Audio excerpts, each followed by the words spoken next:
Quezon, tara na!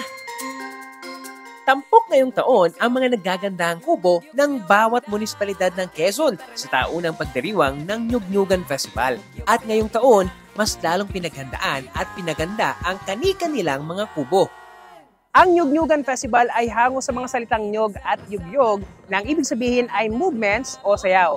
Binansagan din itong Mother of All Festival ng Quezon dahil ito rin ay selebrasyon ng buong probinsya. Dito kanilang ipinapamalas ang kasaysayan ng probinsya at yaman ng kultura ng Quezon. Bukod dito, ito rin ay selebrasyon at pagpapakilala sa pangunahing pinagkakitaan ng mga taga-Quezon, ang niyog. Kaya naman kung inyong mapansin, ang pangunahing material na ginamit sa kanilang mga kubo ay mula rin sa puno ng niyog. Kalawak dito ang 39 na bayan at 2 syudad ng probinsya. Bawat bayan ay ibinibida ang kani-kanilang mga aning pang-agrikultura at iba pang mga produktong mula sa kanila.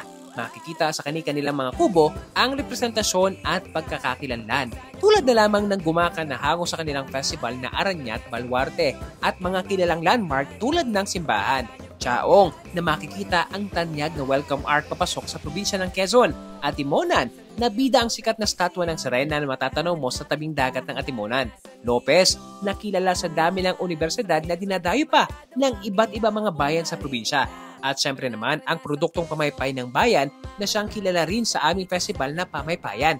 At ang Mauban na tampok ang mga destinasyon tulad na lamang ng Monumento ni Rizal na kilalang may pinakamataas na elevation sa bansa at ang tanyag na Cagbalete Island. Sa Quezon, tara na! At marami pang iba na hindi magpapahuli sa kanilang mga pakulo. Kitang-kita naman na pinaghirapan at talagang pinag-isipan. Hindi rin biro ang mga ideya at disenyo na kanilang nabuo. Bukod kasi sa pagpapakilala ng bawat munisipalidad, ay nagsisilbi rin itong paligsahan sa pagandahan.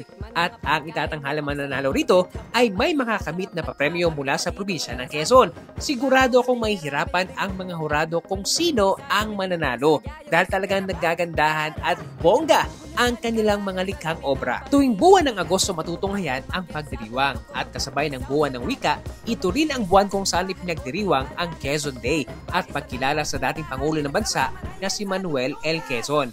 At sa murang edad ng Nyug-Nyugan Festival, umani na agad ito ng pagkilala mula sa mga karatig lalawigan. Kaya naman, itinuring na rin ito ng Department of Tourism na isa sa mga major festival ng bansa. Mula sa puno hanggang sa pinakabunga, napakaraming mapaggagamitan. Kaya naman binansagan ang puno ng nyog na The Tree of Life. At kung may isang produkto na kilala dito sa amin, yun ay ang lambanog na sikat dito sa Quezon. Kaya naman ngayong Nyug-Nyugan Festival, hindi mawala ang Tagayan Ritual. Kaya naman tara, tagay muna tayo.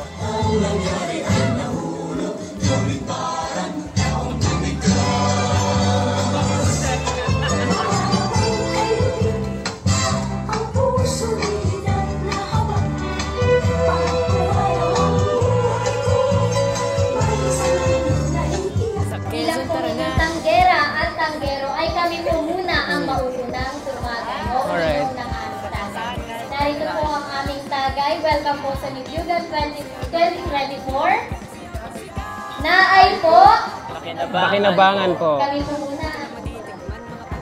Okay. Then, kami na. Then, ngayon naman po ay inyo ng pagkakataon.